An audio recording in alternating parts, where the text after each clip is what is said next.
Баршаңызға сәлем, сіздермен бірге дәрігер невропатолог Ақжарқын Ситқазықызы. Бүгін сіздермен диакар препарат туралы сөйлесетін боламыз. Бұл қандай дәрі, қандай аурулар кезінде тағайындалады, балаға беруге бола ма, болмай ма, түгел описаниясын толық талқылайтын боламыз. Видеоның соңына дейін көріңіздер. Алдымен менің каналыма тіркеліп, подписаться деген батырманы басып, уведомление деген значокты бассаңыздар, жаңа шыққан видеоларды бірінші болып көріп отырасыздар. Видеоны жоғалтып алмас үшін міндетті түрде подписка жасауды ұмытпаңыздар. Ал диакар препарат туралы сөйлесейік. Диакар препараты зәр айдағыш препараттарға жатады. Яғни зәр арқылы сұйықтықты шығарады.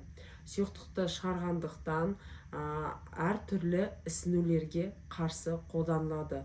Оның ішінде мидың аурулары кезінде де қолданылады.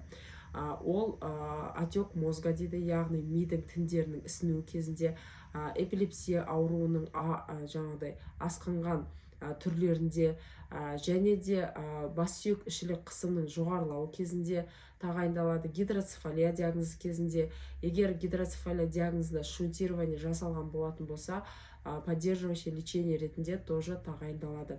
Бұл препараттың өте көп жанама әсерлері бар. Яғни оның ішінде ең ауыр жанама әсері қан ауруларын шақыруы мүмкін.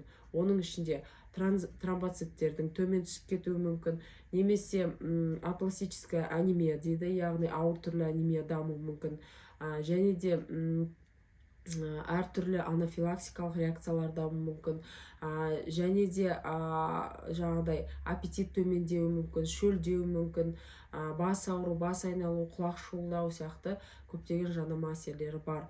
Бұл препаратты жаңағыдай беременналарға, то есть жүкті әйелдерге, емізетін әйелдерге, және де 3 жасқа толмаған балаларға беруге болмайды деп инструкциясында жазылып тұр.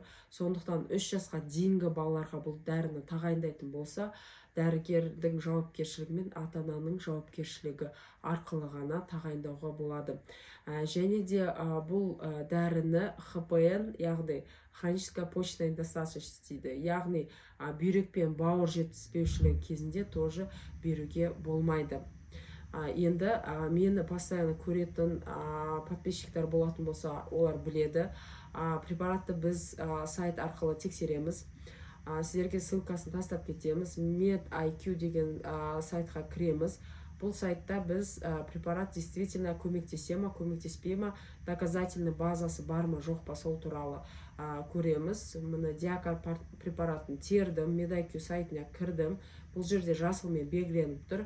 Препарат обладает доказанной эффективности деп жазылып тұр, то есть препарат көмектеседі деген сөз.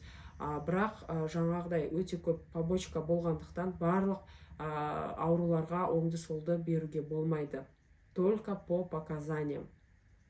Енді осы видео сіздерге пайдалы болған болса, міндетті түрде лайк баса кетіңіздер, видеомен бөлісіп отырыңыздар, каналға міндетті түрде тіркеліңіздер, және де көптеген, если өздеріңіз ойларыңыз болатын болса, сұрақтарыңыз болатын болса, комментарийға жаза кетіңіздер. Сіздермен бірге болған дәрігер невропатолог Ақжарқын Ситқазықызы. Қош сау болыңыздар, ауырмаңыздар.